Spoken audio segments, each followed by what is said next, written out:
Okay, we're good. We're good. We're going. I'm just going to set it down here, and if you can't hear the questions on the live stream, I'll try to, or on the recording, I'll try to repeat them so we can all hear them. Okay, now let's actually get rolling here.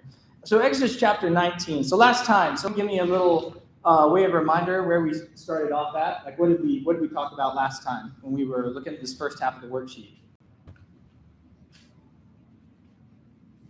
Making sure we know what a prophet is. Yeah, before we dive into the minor prophets, I think it's kind of a good thing to start with, like, reminders of definitions and like common ground and like what we're going to be diving into with these guys, because it's when I kind of was like show hands, I was like, who's been in the minor prophets recently?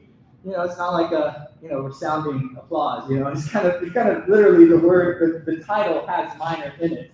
It has like that thing's like lesser, and what we're going to see is like that's a name we've given them, is the minor prophets, and so that's not really how they are. They have a very, very big and impactful message that they are bringing. Now, before we dive right into the lesson here, did y'all see this over there? Did everyone get one? I have an example of it up here on the screen, and so I'm going to grab the laser pointer here. Here it is. So if you look over here on the left side, at the top it says Wednesdays, and over here it says Sundays. So this is all the dates are right here, and then what we'll be talking about, and a little summary of what we'll be talking about on those days. And over here is the Sundays, and then what we'll be doing there. Now, this right here is very, very important, very important. These columns show the readings for each class. If you don't have time to do the worksheet, do the readings, okay? Do the readings. When I say do, you say the readings. Do.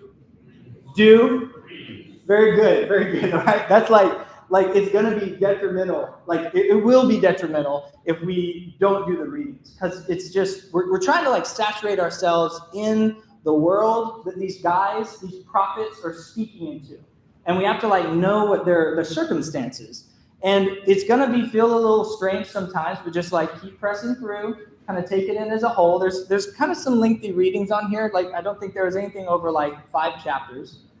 Don't quote me on that. But it's like, just take your time to like do these readings and prep for class. And we'll have a worksheet sometimes as like a companion, but I'm thinking about mostly just like focusing on the readings, like saturating ourselves in the scripture, in the world of the prophets, and then like coming together and then discussing it. So that's kind of an essential part. Also on there, this is the same syllabus outline I kind of do whenever I'm teaching in the classroom over here as well. So the last thing we talked about was, this outline came from when we were studying poetry. And so I left the Psalms readings on there.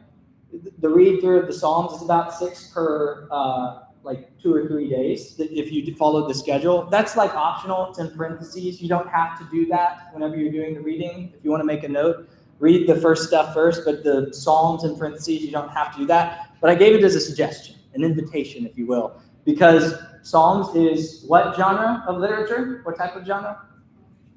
Poetry. And the prophets are like 98% what? Anyone? Take a genre guess. Poetry. The prophets are almost entirely poetry. So it's trying to like train us to like flex that muscle with maybe some more familiar things, which is the Psalms, and just a reminder of how poetry works in the Bible. So yeah, that's just like a little suggestion, just to kind of get the poetry brain working. And the poetry is a lot like it's a lot like riding a bike. Like I could read the bike riding manual all day long. But like if I don't actually hop on the bike, it's like you're never going to actually ride the bike. And to actually ride the bike metaphorically when it comes to poetry is to dive right in and read it. So that's what that is. If you don't have time to read the Psalms, that's okay. Focus on the first readings, but the readings are going to be highly, highly important to whenever we come together here and study together on Wednesday nights and on the Sundays as well. Let's see, was there anything else I wanted to note about the thing here, about the syllabus? Well, there's one extra day at the end that says flex day, and that's just like, I don't expect us to cover everything in one class. And so like give a little breathing room. And if we have an extra day, then I got ideas. I got plans on what else we'll do with it. But as you can see, we're going to be hitting the prophets in like an overview form. So if you look, we're hitting 3 here, 3 here, 3 here, 3 here. So I expect us to get have a little more time that we need to talk about these things. But anyways, any questions on that or comments or questions? Does that all make sense? Clear as mud? Wonderful. Make sure to grab one of these. They're right over here. Make sure to grab one of those. Okay, so now to dive right in here and start talking about our review. Last time we were talking about kind of what a prophet is, and our figure that we looked at as like the primary prophet was Moses. What were some things that Moses does that we kind of like were pointing to is like we called him what? Is it on the screen? No, it's not. I need my dual monitor in my pocket. What's it doing? I need to know what's up and coming on the slides. But what did we call Moses? And all of the prophets, they are what? What is their function for serving God? We gave him a certain title. His mouthpiece. And also the other thing is maybe an analogy we might use today is like a megaphone. Like a megaphone broadcasts at like something at a very loud rate. In fact, I kind of I didn't do this like I didn't go into it like obviously far enough to actually follow through with it, but I asked around a couple places if someone had a megaphone, and I was going to bring one and start class with it, but that kind of fell by the wayside. But that's what these guys are. Like they're provokers. They're trying to stir up God's people because they've reached a point of stagnation. And they're like, wake up, wake up. It's kind of like the main thing is wake up, wake up. And it's not just about, like usually when we talk about how prophecy is sometimes this fuzzy thing that's way out in the future. That's not what the prophets are communicating. They're saying, hey, obey God right now. They're like, even when they talk about things that are to come, it's to motivate them in the present. They're like, you need to be obeying God right now. Like right now, right now, right now. Like that's the main message. It's very grounded, it's very real, and everything that they're talking about to the people of their time is like to ground them in God's truth, God's word. And as we're going to see here in just a second, his covenant. So if you want to look down at your worksheet as we dive in here to Exodus chapter 19, the starting question I had in reading Exodus 19 through chapter 20 and verse 21. So what is a covenant? Like let's keep going with our defining of terms. Like what's a covenant? What? An agreement? Two-way agreement. Two-way agreement. Contract that also has a contract has two parties. Any other words? Give me a longer definition. What else? A what? Ooh, very good word. Very good. Gold star, Sean. Yeah. Miss Kathy? A sacred contract. There's a more like weightiness and gravitas to it. In fact, such a weightiness that phrase cutting is whenever you read the word like in the Bible that these two parties, they made a covenant. The phrase is literally they cut a covenant. Does anyone know where that comes from, that idea? Anybody? Yes. Abraham, y'all remember this? Genesis chapter 15. Abraham says, I don't have a son. And you said that I was going to be a great nation. And God says, I'm going to give you a son. He said, takes him outside, says, look up. And he looks at the stars, and Abraham believes God. There's counted them as righteousness. And then he sits down, and they cut a covenant together. And so what Abraham does, he takes a calf, and he slices the thing in half. Puts it on either side of the way. Takes like a goat, a lamb, and I'm forgetting the animals, and he cuts them all in half. And then it's a bloody mess. Like it's like you make this aisle walkway, and we have like ancient records of kings cutting covenants together, and it's basically saying, what happened to these animals happened to me if I break this covenant. And what's interesting about Genesis 15 is Abraham falls asleep. He like gets sleepy, and he falls asleep, and then it's actually the presence of God in a smoking like fiery pillar that passes in between the pieces. Covenants, here's what they're saying when you make a covenant. You're saying, I will be what I say I will be, even if you are not what you say you will be.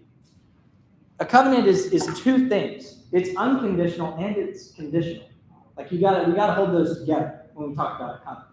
It's like God is fully committed to his covenant, to his people, and also there are consequences.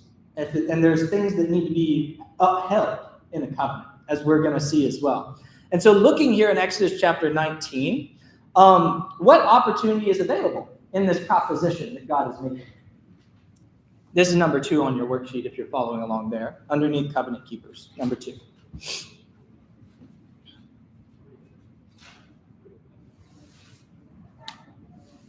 We as special people, he sort of says, hey, look, I'm going to be here for you. Yeah, his own special people. And, Yeah. And there'll be some responsibilities. Yeah. To make sure they, or to make, there's standards that he's going to put in place. Yes, yeah. They're his special people, and that's because he's going to give them this covenant. Did I see some hand raised over here? Any additional thoughts? Yeah, special people. Look specifically at verse 3. Verse 3, Moses goes up to God. Yahweh called to him from the mountain and says, thus you shall say to the house of Jacob and tell the sons of Israel, look, you yourselves have seen what I did to the Egyptians and how I lifted you up on eagle's wings and brought you to myself. Little fun fact, y'all know the Mexico's flag has a cactus with what creature on top of it? Does anyone know? Little geopolitical like, trivia. What'd you say? An eagle grasping what? A snake. Eagle's one of the only predators of a snake. Anyways, it's just really neat because also Pharaoh, did anyone know what Pharaoh had on his hood? The Pharaohs always had what? Snake? Yeah. And Pharaoh's described as shrewd. Same word that describes the snake. Anyways, okay. He brings them out of Egypt on eagle's wings. Look at verse 5. He says, no, so now then, if you will indeed listen to my voice and keep my covenant, then, and see there's the condition, if then you shall be my treasured possession among all the peoples, for all of the earth is mine. You shall be to me a kingdom of priests, a holy nation. These are the words you shall speak to the sons of Israel. So right there, if they do what? They will be his treasured possession. Listen to his voice. And does yours say obey in your treasure? Okay, it's the word like, obey or keep. It's like the idea of like guarding, protecting. Was anyone else in the Bible ever told to keep something? Specifically, tend and keep. Huh? Oh, yeah, that's the same word, guarding the Sabbath. That's part of this covenant, though. I'm thinking back earlier. I saw you mouth it, Susan. Who? Adam and Eve. They're told to tend and keep the garden. It's the same word. And so the garden is what needed to be kept in the beginning. So now what does that imply right here? What's the new garden? What's a new garden? What's being kept in this chapter? The covenant. Because think about what the garden is. The garden is a boundary, a walled off, boundaried, that's not a word. Boundary, you get the idea. A boundaried area that they are supposed to tend and protect.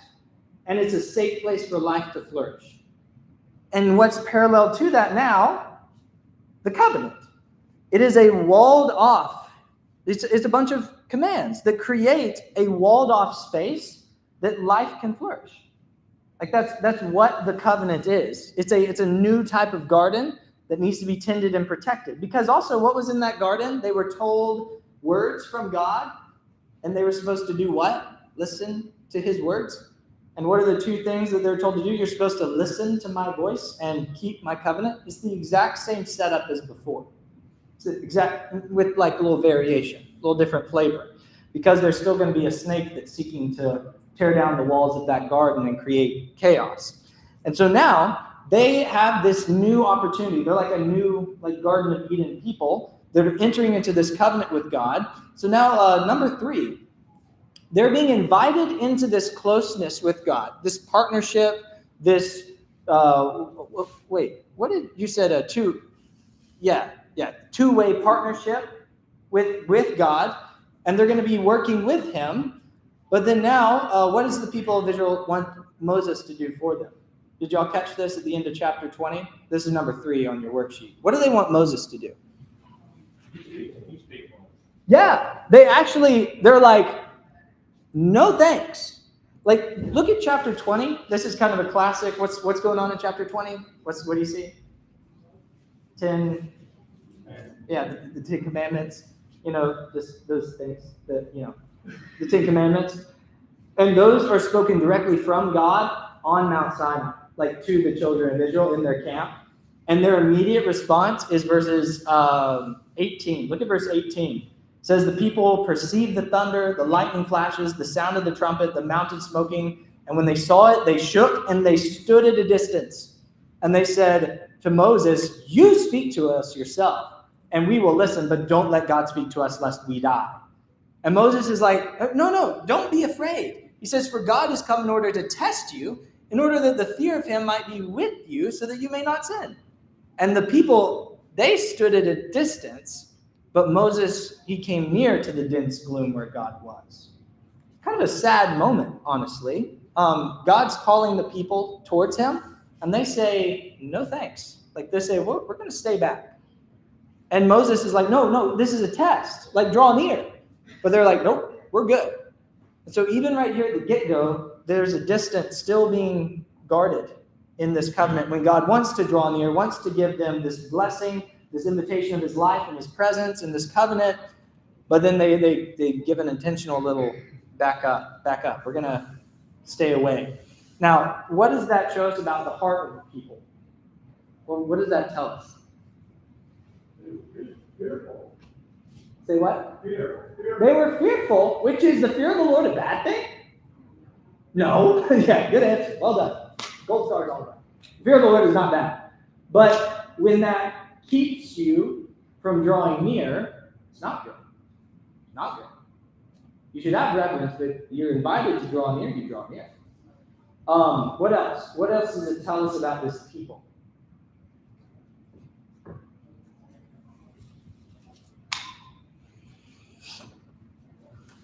Yes, over here. They're weak.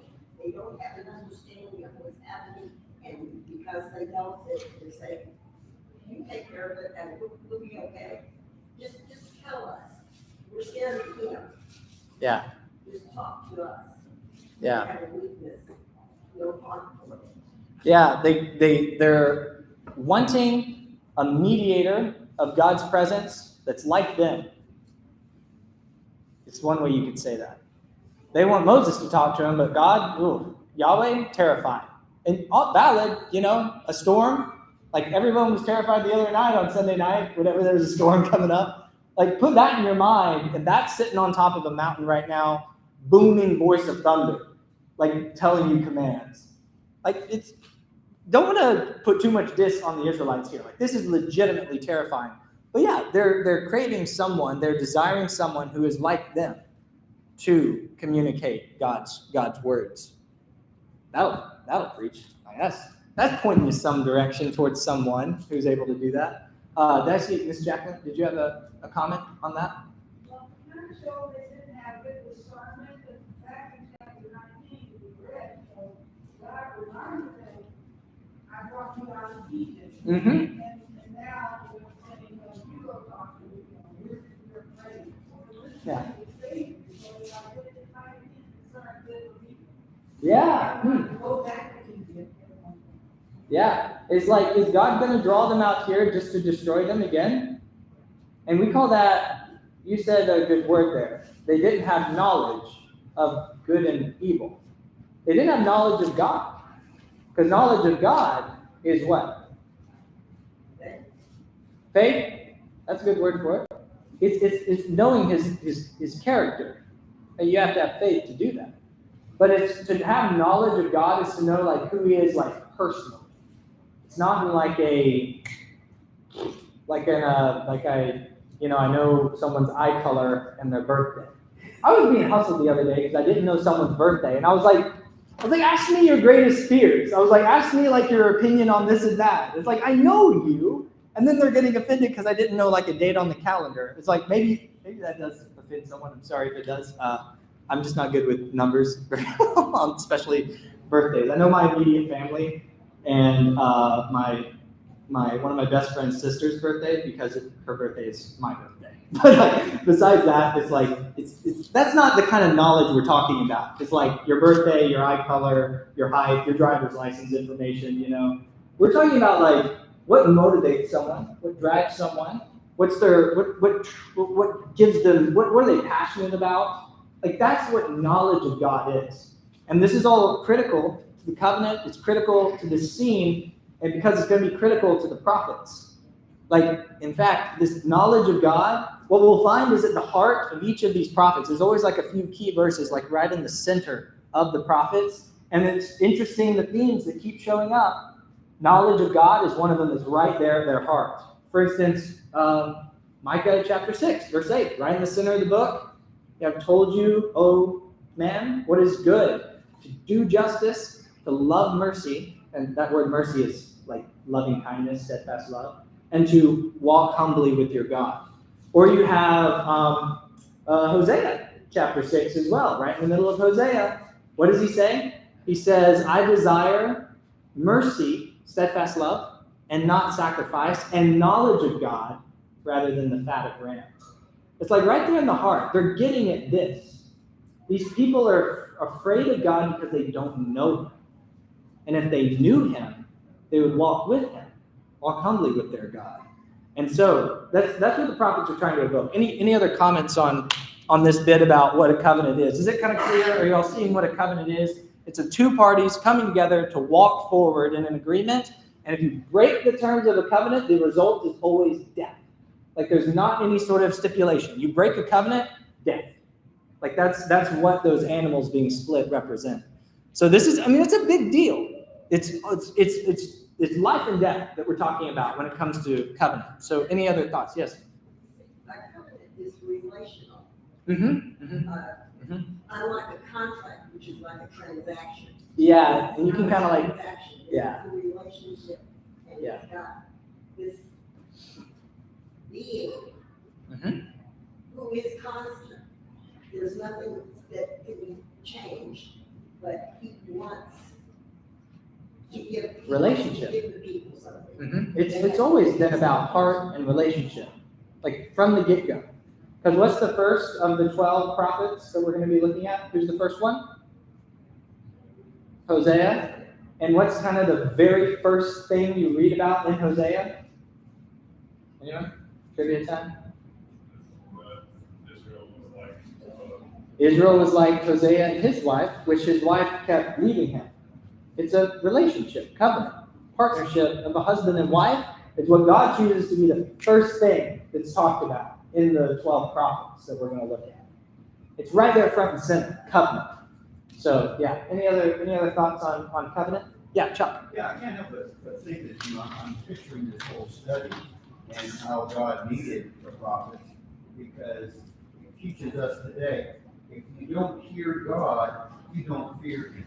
Mm-hmm. They need to hear that message. They need, there needs to be this agreement that you're talking about, this covenant. But if you shun away from that, you're not going to fear. So God says, go to them. Talk. And today, people, they blot out God, they don't think about God, therefore they don't fear him. Mm-hmm. Our God. Mm-hmm. And it's never through like you don't see any of the prophets like getting together like a revolution.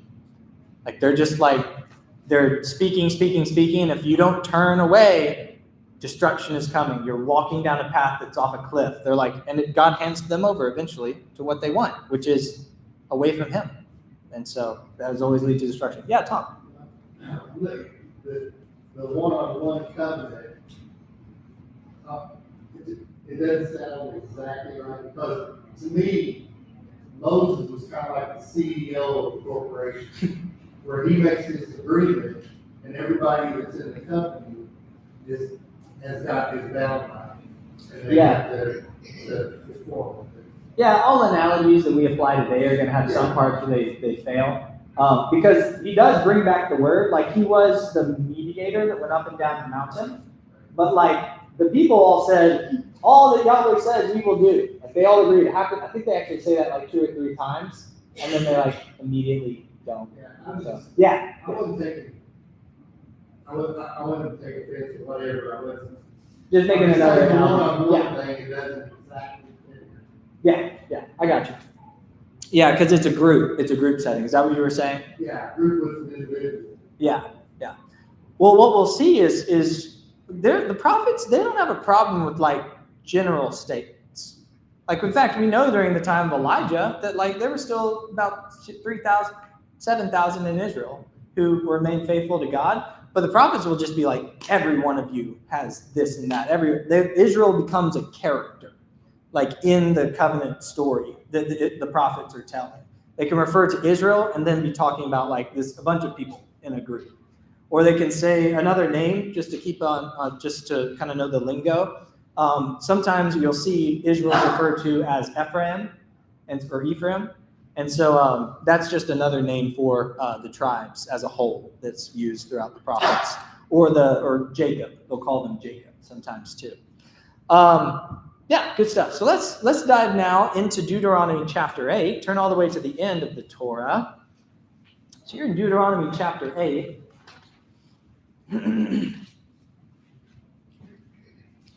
Sorry, 28, not chapter 8. That's my bad. Sorry, y'all.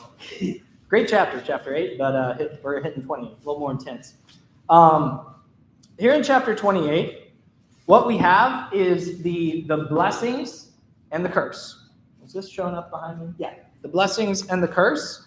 And this right here, if you want to go like super like overachiever, like read chapters like 27, 28, 29, 27, 28, and 30 of Deuteronomy, like every week before you read the prophets. That's like if you're an overachiever, if you're the person who like was annoying at the teacher's desk asking for extra credit, read these chapters. Because right here is where you get the language in which the prophets use the imagery from these chapters to talk about what's coming and also what could happen in the positive and what could happen in the negative. What we'll talk about as the judgment or as the hope that they're communicating to the children of Israel.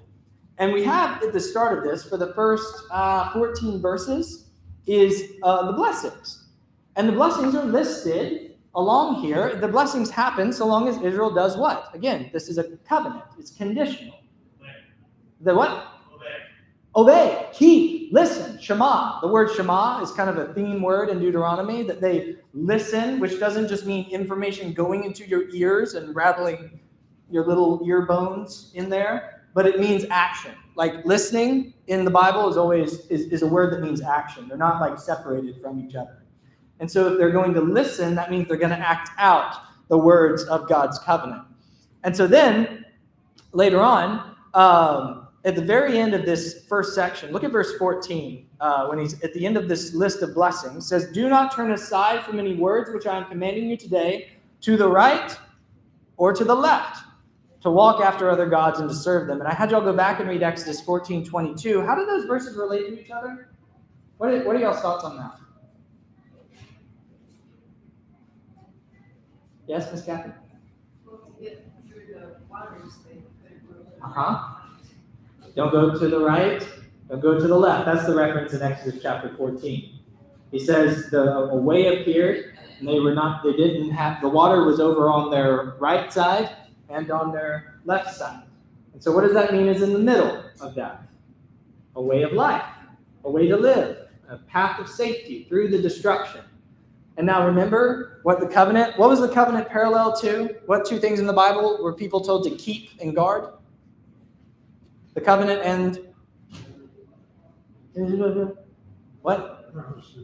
The covenant, and we look back at the beginning. Garden of Eden, two spaces of safety and life. The covenant is parallel to what? The covenant is parallel to what? The covenant is parallel to what? The covenant is parallel to what? The garden. And if you don't listen to the words of God, it collapses. The covenant is now also parallel to, if they keep and they don't turn the right and the left, it's like what? The Red Sea.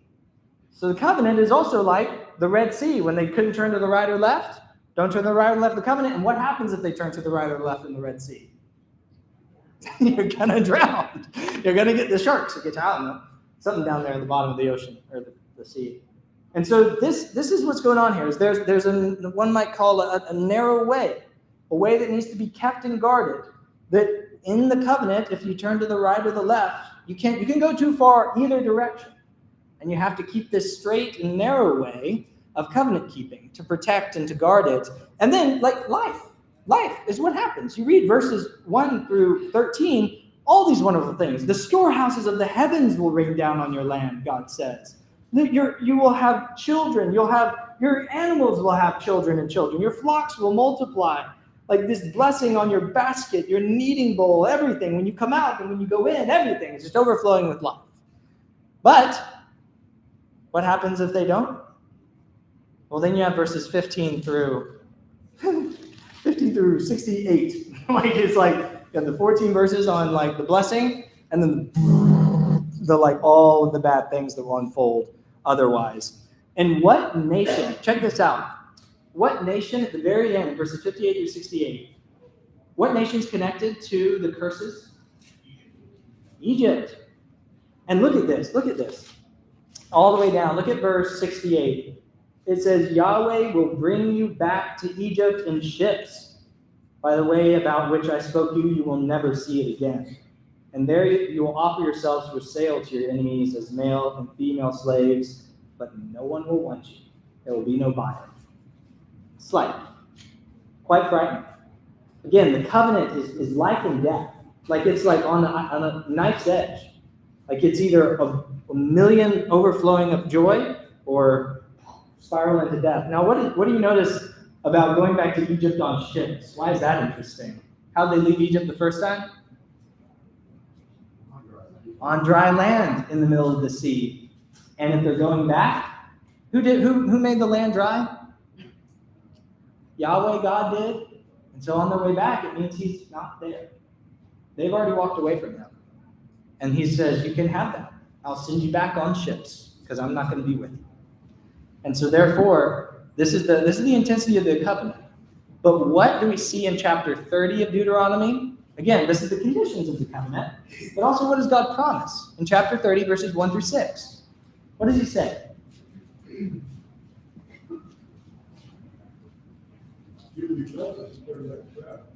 What?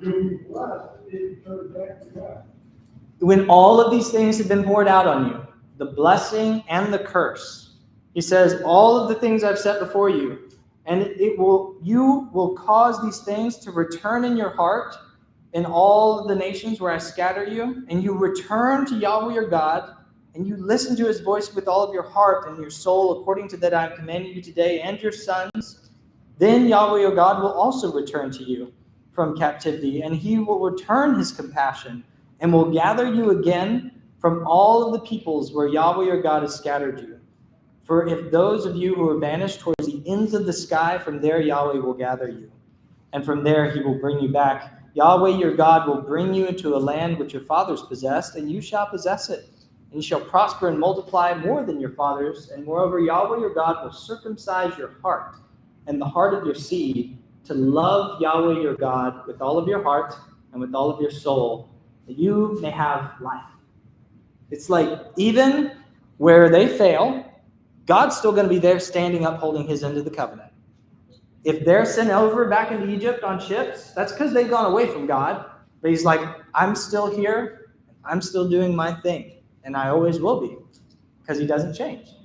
And that's the beauty of a covenant, is God has like bound himself in a partnership with these people and promised that like there's going to be a way to life through this people.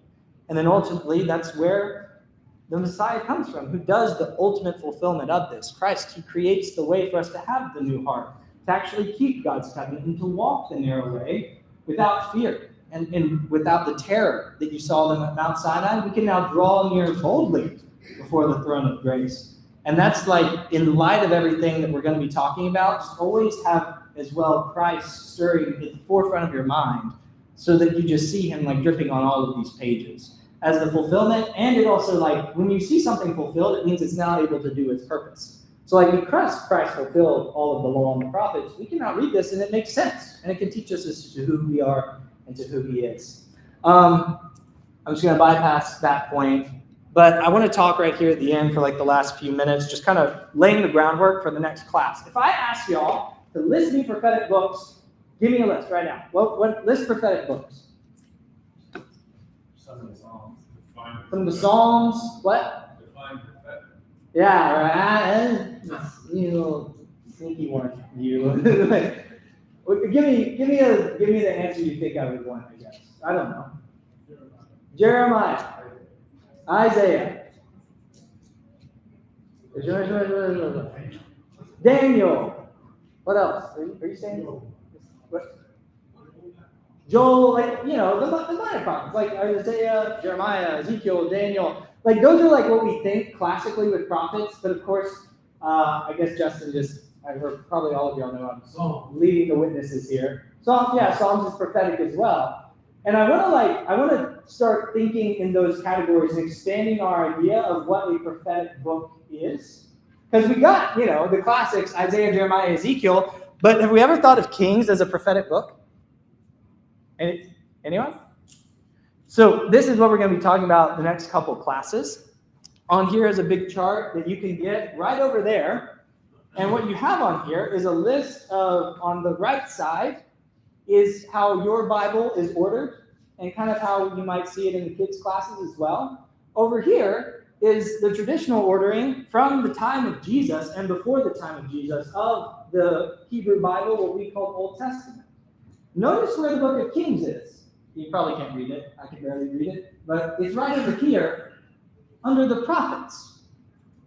Why would the Kings be under the prophets? Why would we call it prophets?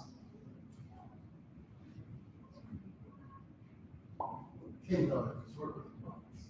What? Kings are sort of prophets. Yeah, the prophets, they usually were, they show up in the king's councils often. Yeah. So remember when we talked about a prophet, we've defined what it is. What does a prophet do? They are the mouthpieces. Sounding, I love it. Mouthpieces of God. They're to provoke about what? Provoke action about what thing? The covenant. And so what we find in the book of Kings is a record of how Israel keeps doing all of the things that we talked about that are curses, not keeping God's covenant. And so God sends these people called prophets to go and provoke them. And what you find is that these are history books. Like, be very clear. These are history books, but they are more than history books. They are giving you prophetic history. Like, imagine if you could read a history book and it say, like, now this president did this and it did not please the Lord because of yada, yada, yada, yada. And it led to this, which then its result was this that led to destruction. How nice would that be? To know how someone could rule and reign in the eyes of God and it lead to flourishing and not destruction? That's what the book of Kings is going to be showing us. It is God's commentary on his people's history. You got to just start watching for it whenever you're reading through. A prophet will show up and then it's like they vanish away. Or it says, according to the word of so-and-so. Or you can go read about this more in this book, but here's what I'm trying to make the point of. The person, whoever compiled the book of Kings is saying is like, look, here's how we went awry, and who's the covenant people now? Who's God's covenant people now? We are. And so we can follow into those same patterns and traps. Like, this is all recorded down by the prophets so that we can know how to walk with God wisely right now as the new covenant people, as the new kingdom of God, and as the new Israel. And if we think we're above falling into the same pits that they did, whoa. As the prophets would say, woe to us. Woe to us. And this is what we'll be diving into. Next time, we'll be talking all about this. So thanks for your comments and looking forward to it with you guys.